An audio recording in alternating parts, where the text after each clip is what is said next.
Oh, am I live? Okay. Hi, everybody.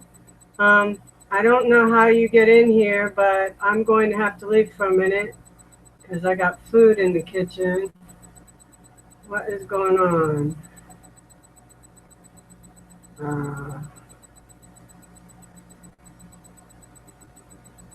oh, crap. I wish I knew how to let people in here. Enable auto load.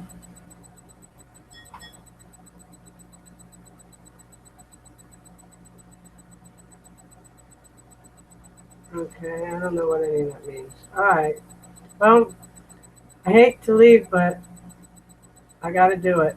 My food's going to burn, and I've got no help here. I'm sorry, people.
Okay, I'm back. I'm really sorry. I don't even have proper attire on tonight. This is ridiculous. I'm going to show you the sunset on my calendar. Um, well, you didn't miss anything if you're just getting here, because I'm just getting here too. I don't know how to add anybody. I don't know how to do anything with this stuff. Um, and so far, nobody's been telling me anything. So your guess is as good as mine. If you're trying to get in here, I'm trying to figure out how to let you in. Um, well, I'm stumped and I feel really stupid.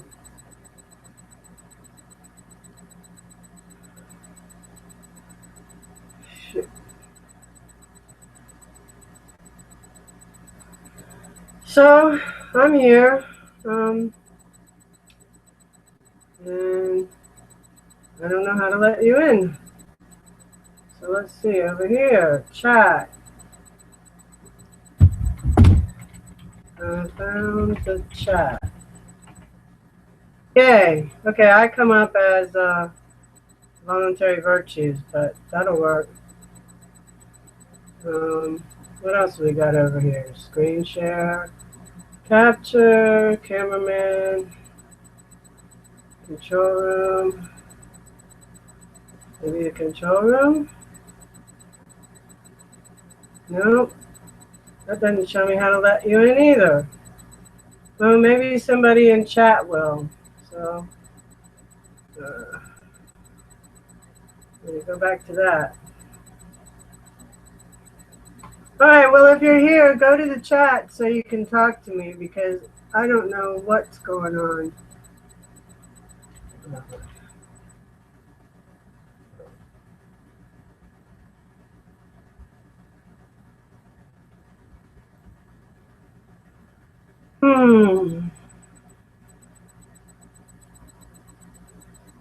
No, I still don't know how to let anybody else in.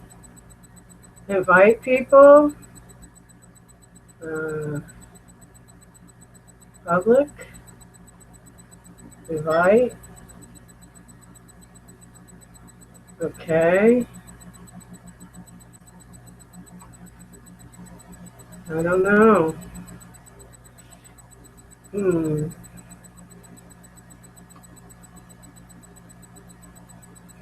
try that. I don't know.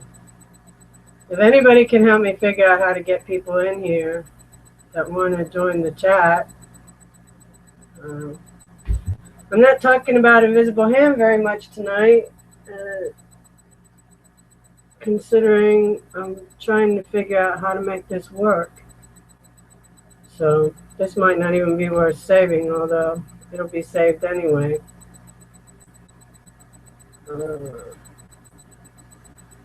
Gosh, I really wish I knew how to get people in here. Let's see, I have one viewer. I don't know if it's somebody trying to get in or not. Nobody's talking in the chat room.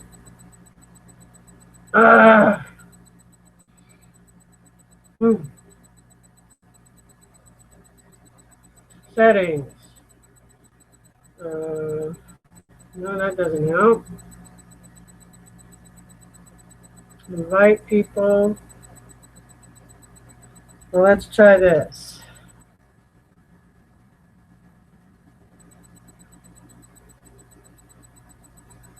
Let's put this on Facebook and see if that helps any. All right. Where is Facebook? Oh, there it is.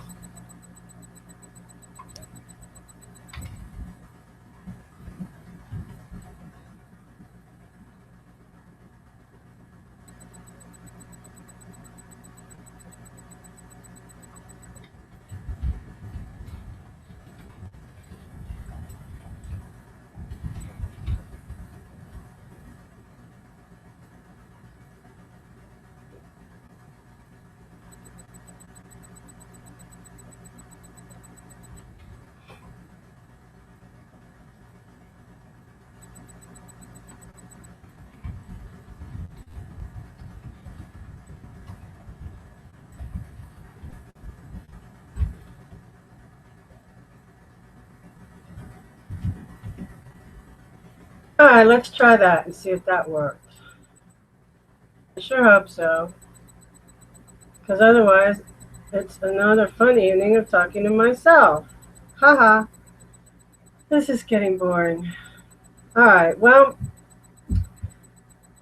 geez. I guess I could talk about my recent medical procedure, which I had my sinuses worked on, and that was paid for by Medicaid. But if I had private insurance, probably would have had a significant copayment and probably would have been really expensive if I paid in cash. With the system that we promote, illustrated in the book Invisible Hand, which we all recommend for you to read, either in a hard copy like this or by going to the website online. And the web address will be at the top of the screen after the show when I render this video and put it into the archive. But that's www.nopomstuff.info. www.nopomstuff.info. Anyway, that'll be at the top of the screen. With the system that we promote, you would pay nothing for any of your necessary medical care. Um, Anything that's cosmetic or for vanity purposes would be considered a luxury that you would pay for. But anything that is preventative medicine or life-saving, necessary surgeries and so forth would all be, I hesitate to say free, although that's what they would be. They would be at no cost to those who need them. The providers would all be paid by the payers just like anyone else, based on the benefit you receive from the procedures or the treatments or whatever the case may be. That's true for medical care, that's true for education, and several other things that we've discussed. But when it comes to medical care, the multi-level part comes in where, for example, if you were a trauma surgeon and every day you save the lives of people who have been in accidents and so forth that probably wouldn't have made it if you didn't fix them up. Well, when they go back into society and perform their work, whatever they're doing to benefit others, you're going to get a little piece of that for the rest of their life because you help patch them up and get them back to work. So that's pretty neat, I think.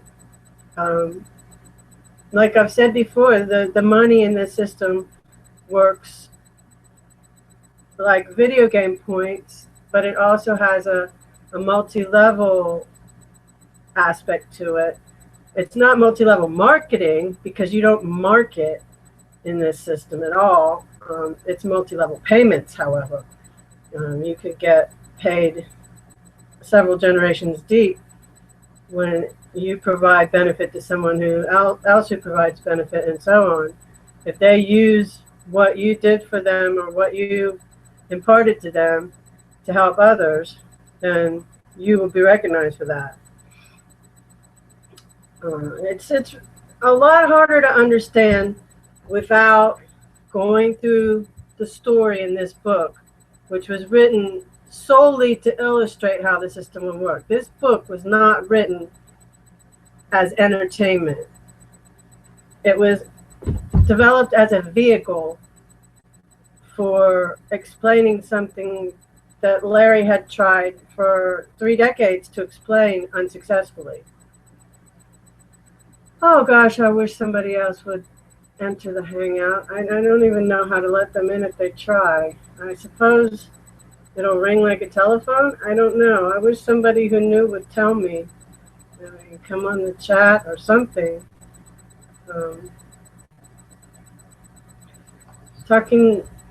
I feel like I'm just repeating myself with these discussions because I haven't really prepared any talking points or anything else. I've been more focused on figuring out how this works first, and I'm getting closer, I think, but I still don't have anybody in here with me, so clearly I haven't quite got it right, especially if Jason's out there trying to figure out how to get in like he was last week. If you're there, hi Jason. Anybody else, Oh boy.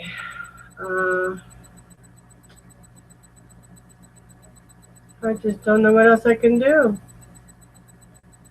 to get you in here.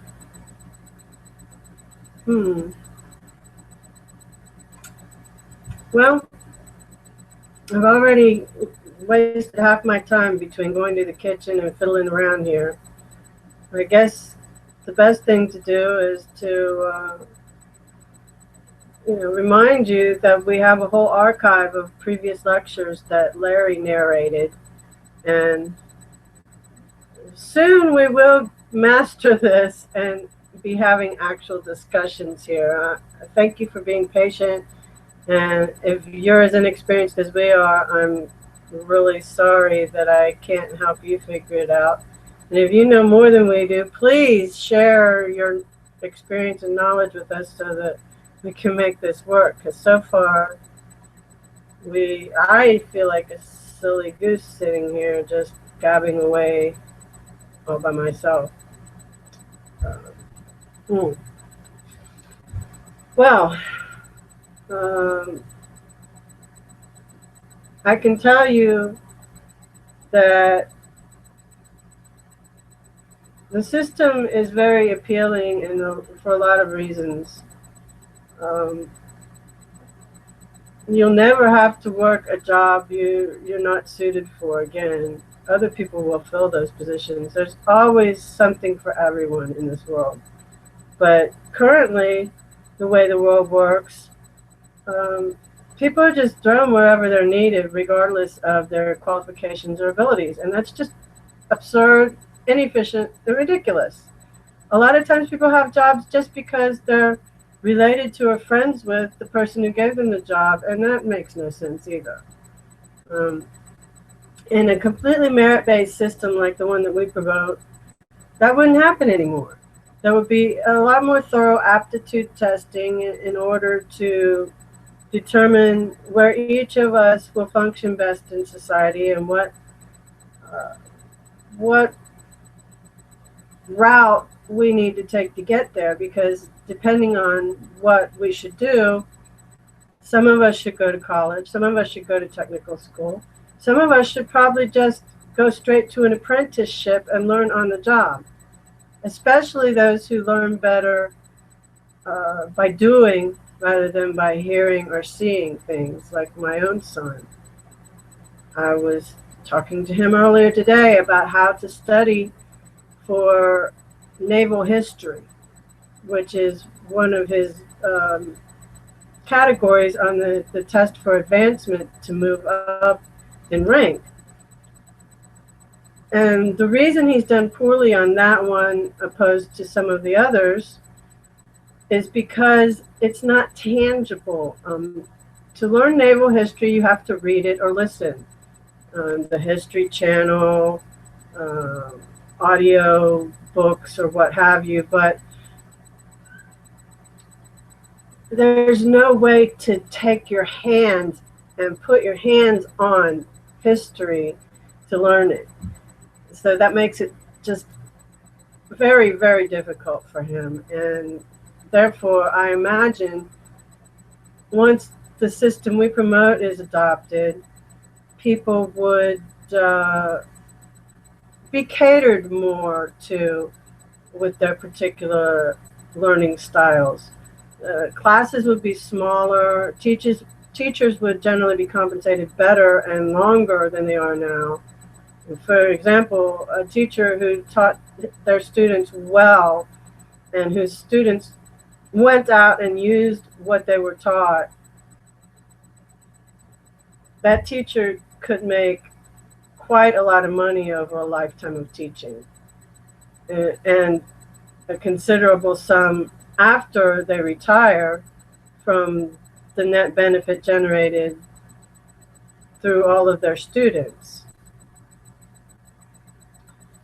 It's really hard to understand when you look at it from today's perspective and the way things work in today's world, because a lot of things in this system wouldn't and won't work the way they do now and won't be necessary. Insurance won't be necessary. Banks won't be necessary. A whole bunch of categories of lawyers will be obsolete. There's certain things that we won't need anymore. Those people can find something else to do.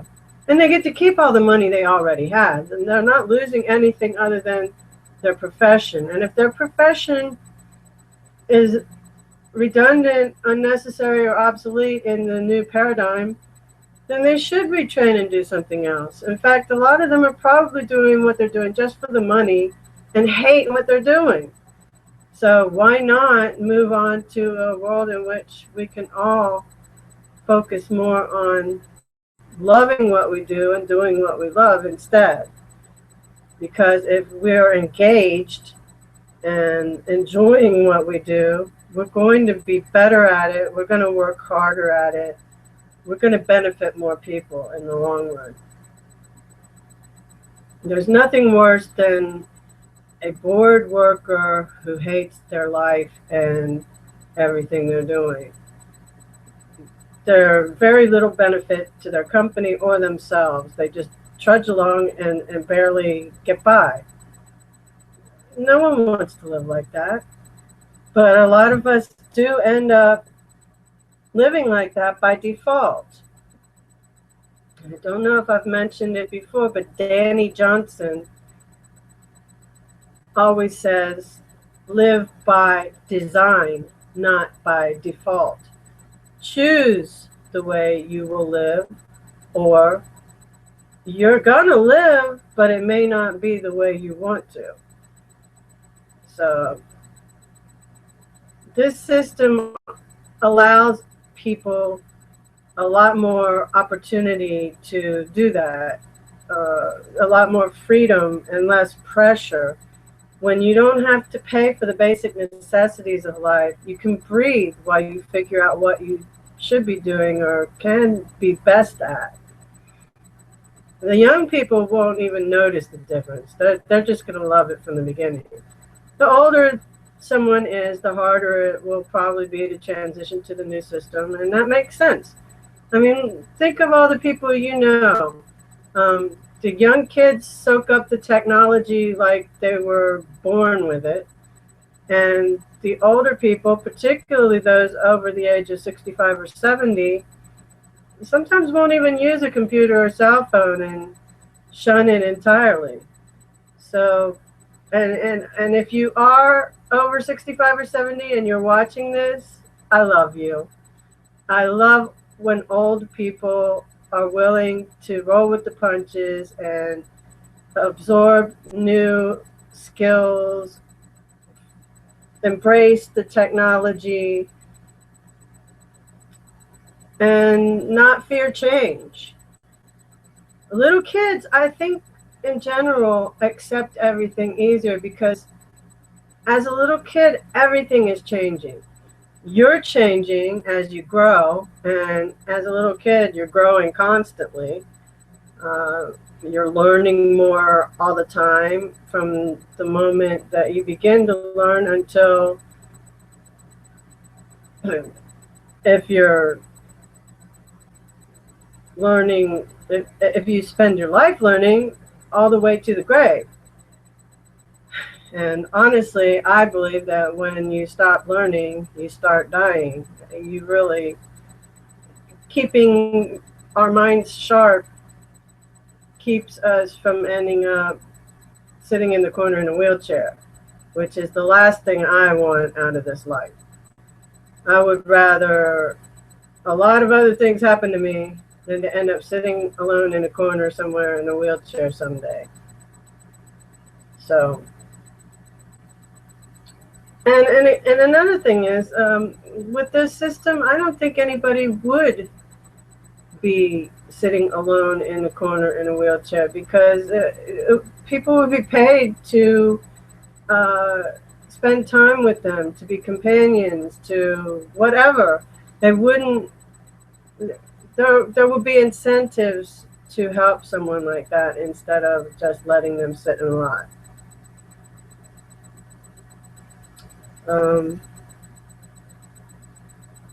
There's 5 minutes left, and I guess nobody else figured out how to get in, unfortunately. Maybe next week I'll be able to post that link sooner and it'll work out better. I don't know. I feel so stupid. Gosh. Well,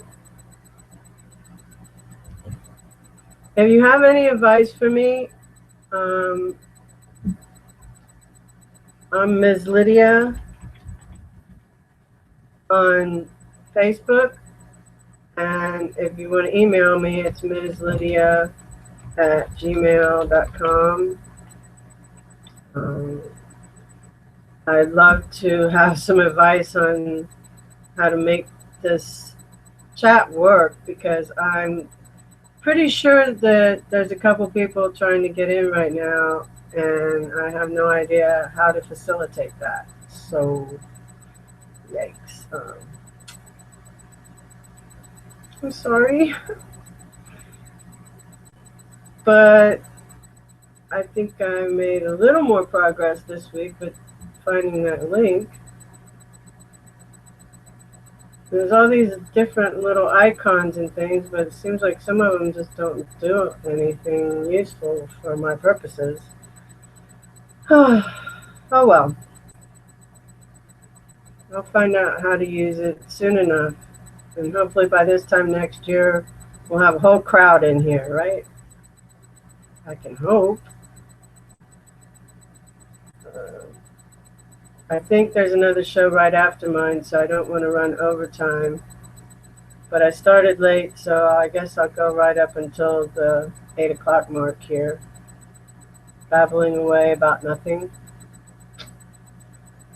Again, please try to contact me and let me know what I'm doing wrong or what I need to be doing if you know more than I do.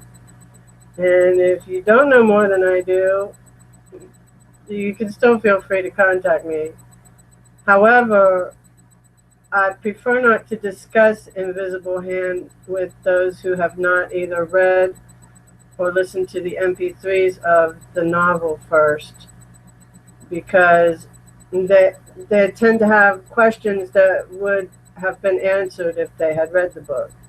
And we feel that if you can't even be bothered to read the book or listen to it, then maybe you should move on and discuss something else with someone else. If you're really interested, you will read the book or listen to the audio version. And that's pretty much all I have to say on the subject. We have tried, and long before Larry wrote the book or we made the website or any of the other stuff we've done, Larry tried for 30 years to get people to listen and understand. I'm not sure if any of them did. If he was here, he could tell us the answer to that, but I'm really not sure if anyone else really got it and understood what he was trying to explain before the book was written. So I do strongly urge everyone to read it or go to the website and download the MP3s or listen to them online.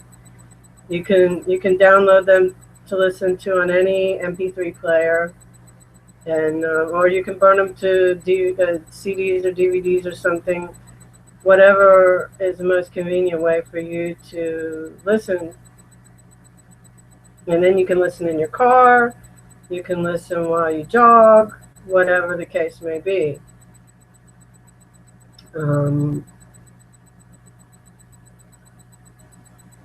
the meantime, I'm going to wrap up and say goodbye, and I'll be back next week, same time, same place, with a lot of hope that at least one person will make it into the chat with me. That'll be really awesome.